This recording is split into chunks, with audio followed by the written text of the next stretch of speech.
High বন্ধুরা, কেমন আছো তোমরা সকলে? আশা করি তোমরা সবাই ভালো আছো। তো আজকে চলে এসেছি তোমাদের সামনে আবার কথা সিরিয়ালের গল্পটা নিয়ে।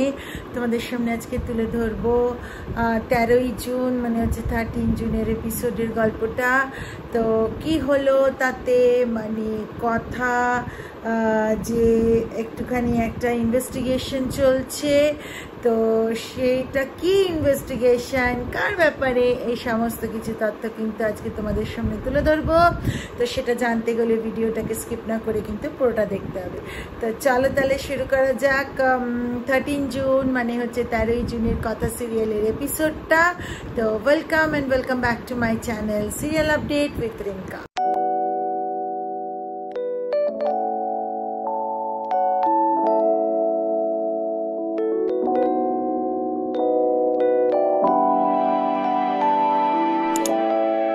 তো বন্ধুরা, আমরা দেখতে পারি যে কথা সিরিয়ালে কি হয় না, মানে 13ই জুনের এপিসোডে ওই রথযাত্রা নিয়ে ডিসকাশন চলতে থাকে গুহবাড়িতে, এবং কর্তা দিদা আর কি রিকোয়েস্ট করে অগ্নিবকে যে আগের বছর তো তুমি আর কথামা রথ টেনেছিলে, এবছর তো একটু থাকো, তাহলে অ্যাটলিস্ট এটা মনে করবো কথামা আমাদের সাথে আছে।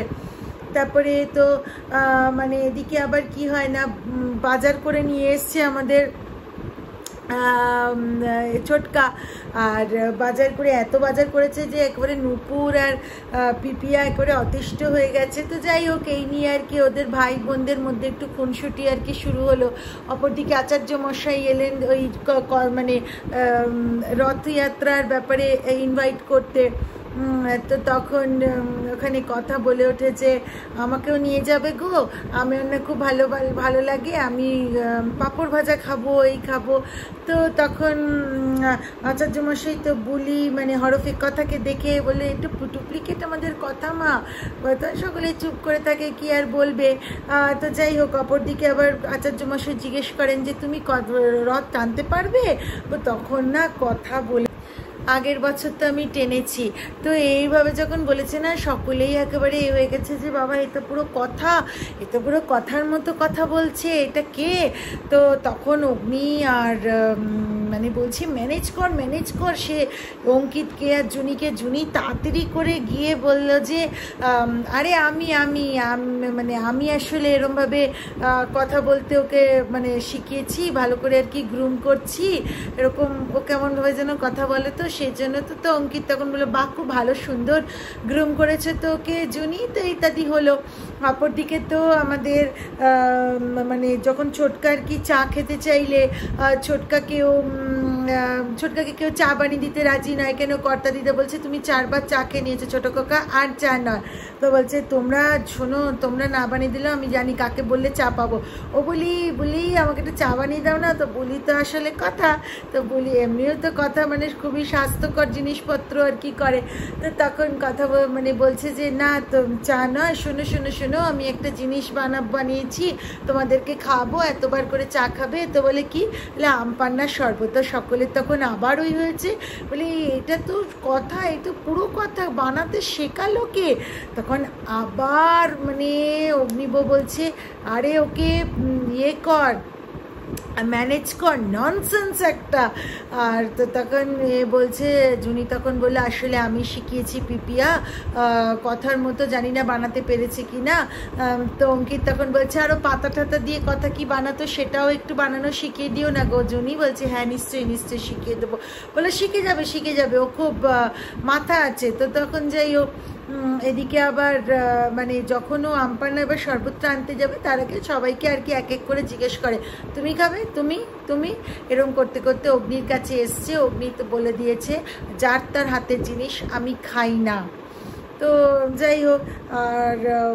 যাই হোক তো অপরদিকে এবার কি হয় না, ও তো খুবই মনে দুঃখ পায়, মানে আমাদের কথা তো তাও শরবতের গ্লাসগুলো নিয়ে আসে। সেই মুহূর্তে সমীর গুহ এসে পৌঁছায় এবং কর্তাদাদু বলে, সমীর ভালো সময় এসেছো, তুমি যে বম্বেতে গেছিলে সেই সময় তো তুমি অনেক মানে করে দেখেছো যে আমাদের মানে আমাদের জিনিসপত্রর চাহিদা বাড়ছে, তো তাতে তো মানে একটুখানি ওয়ার্কিং আওয়ারটা বাড়াতে হবে, ওভারটাইম দিয়ে না হয় আমরা ওয়ার্কিং আওয়ারটা বাড়িয়ে দেবো। তো এদিকে সমীরের কাছে না সমানে ফোন আসতে থাকে। তো তাতে কর্তাদাদু বলে, বাবা এত ফোন আসছে, কী ব্যাপার, কাজের ব্যাপার? তো কিন্তু কথার মনে একটু সন্দেহ হয় যে কি হয়েছে, সমীর গুহ কি কোনো বিপদে পড়েছে। আর অপরদিকে আবার সমীর গুহর বাবাকে বলে যে না না বাবা, আসলে ওই কাজের ব্যাপারেই একটু, ওই যে পরীক্ষা নিরীক্ষা চলছে তো, যে প্রোডাকশনের কি ব্যাপার, সত্যি ওভারটাইম লাগবে কি না, তো সেই সংক্রান্ত আর কি। তো যাই হোক, সে তো চললো। এদিকে আবার মানে শরবতটা নিয়ে সবাইকে দিল, আমপান্নার শরবত। এবার এভির কাছে গেছে, এভি তো বলে দিয়েছে যে না আমি তো খাবো না, বলেই দিয়েছি। তো তারপরে আমাদের কথা গেছে হচ্ছে দেখতে যে মানে কোন ঘর, মানে সমীর গুহর ঘরটা আর কি পরীক্ষা নিরীক্ষা করতে গেছে, আর সেখানে সমীর গুহ এসে উপস্থিত হয়। আর সেখান থেকে কিন্তু একটা হোটেলের নাম জানতে পারে কথা, এবং তাড়াতাড়ি করে নিজেকে আগে লুকিয়ে ফেলে যে না, আগে সমীর গুহ চলে যাক ওখান থেকে, তারপরে ও আরও তথ্য নেবে। তো সমীর গুহ ফোন করতে কথা বলতে বলতে ওই ঘর থেকে বেরিয়ে যায়। তখন ও মানে হাঁপ ছেড়ে বাঁচে যে না ধরা পড়েনি। আর তারপরে এসে ওই মানে কি বলে, ওই হোটেলটা দেখে বলে যে তার মানে বুঝতেই পারছি বাবা কোনো বড় বিপদে আছে, বাবাকে সাহায্য করতেই হবে। তো এবার ওখান থেকে যখন বেরোচ্ছে, হঠাৎ করে ও ধাক্কা খায় হচ্ছে এভির সাথে। আর এভি তখন বলে, তুমি এই ঘরে এখানে কি করছো? আর শোনো, তোমার এই গোয়েন্দাগিরি এজেন্টগিরি তুমি আজকাল বাড়িতেও করছো, আমি কিন্তু বুঝতে পারছি। তো তখন বলছে যে মানে ও কিছু আর বলে না, বলে তো এবার অগ্নি ওখান থেকে চলে যায়। অগ্নি চলে যাওয়ার যেমনি যেতে যাচ্ছে তখনই কথা ডেকে বলে, পাচক মশাই আমি। বলে কি, তুমি কি? তো কিন্তু কথা সে কিছু বলতে পারে না, বলে প্রত্যক্ষ প্রমাণ ছাড়া আমি কিছুই বলতে পারবো না। তো মানে মনে মনে বলতে থাকে। তো তখন এভি বলে যে তোমার এই মনে মনে বলে যে কথা, তোর এই যে এই মুখটা আমার খুব চেনা, আমি বুঝতে পারছি তুই আবারও কিছু চিন্তা করছিস এবং একা একা কিছু করার প্ল্যান করছিস। তো কথা তখন মানে বলে, মানে মনে মনেই বলতে থাকে যে আমাকে ক্ষমা করবেন পাচক মশাই, আমি আপনাকে না কিছু জেনে সম্পূর্ণভাবে কিছু বলতে পারবো না, আজকে আমাকে বিকেলে বেরোতে হবে। তো এই যে হোটেলটার নাম কথা জেনেছিল সমীর গুহর ঘরে থেকে, তো সেই হোটেলে যায় এবং জানার চেষ্টা করে যে সমীর গুহ কত তারিখে কটার সময় ওই হোটেলে এসেছিল, কিন্তু কিছুই কোনো তথ্য হোটেল কর্তৃপক্ষ দিতে রাজি হয় না। তো খুবইভাবে কথা করতে থাকে, মানে বলতে থাকে যে একটু বলুন না, উনি আমার বাবা হন, উনি খুবই মানে বিপদে পড়ছেন, কিছুতেই দিতে রাজি হয় না।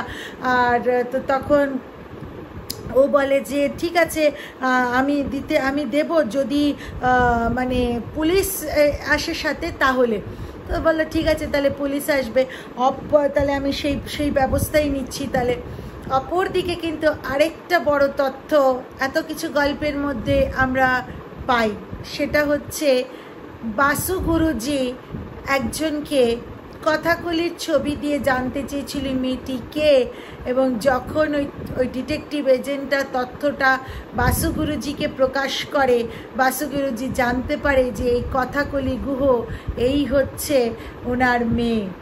এবং তখন মনে মনে ভাবতে থাকে যে এই হচ্ছে বিখ্যাত বোটানিস্ট যে কিনা আমার কাজে বাধা দিচ্ছে এবং আমাদেরকে পুলিশে ধরাবার জন্য পুলিশের সাথেও হাত মিলিয়েছে। তো এটাই ছিল আর কি গল্পটা বন্ধুরা। আর শুধু তাই নয়, রিচাও কিন্তু জেনে গেছে, কেন যখন আর কি বাসু গুরুজির কাছে ফটোটা খোলা ছিল তখন সেটা রিচা দেখতে পায় এবং রিচাও জানতে পেরে যায় যে কথাই হচ্ছে ও স্টেপ সিস্টার। তো বন্ধুরা এবার তাহলে কি হতে চলেছে, ওরা মানে রিচাও জেনে গেছে যে কথা স্টেপ সিস্টার, আবার বাসু গুরুজিও বুঝে গেল যে কথাকলি গুহই হচ্ছে ওর মেয়ে, যে হচ্ছে অগ্নিবর স্ত্রী। তো এবার তো আমাদের তার মানে বাসু গুরুজি আরও সতর্ক হয়ে যাবেই নিশ্চয়ই। তো যাই হোক, এটাই ছিল হচ্ছে আজকের মানে 13ই জুন, মানে হচ্ছে 13 জুনের এপিসোড। তো বন্ধুরা, আশা করি তোমাদের ভিডিওটা ভালো লেগেছে।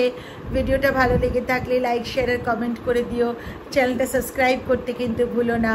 আবারও হাত জোর করে তোমাদের কাছে সরি বলছি, দেরি করে করে ভিডিও আসছে বলে। আর তোমাদের সাপোর্ট ছাড়া আমি এগোতে পারবো না বন্ধুরা। আমার পাশে থেকো, আমার সাথে থেকো। তো চলো তাহলে বন্ধুরা, দেখা হবে একটা পরবর্তী ভিডিওতে। ততদিনের জন্য টাটা, ভালো থেকো। আর ভিডিওটা ভালো লেগে থাকলে লাইক, শেয়ার আর কমেন্ট করো, চ্যানেলটা সাবস্ক্রাইব করো কিন্তু। চলো গো, টাটা।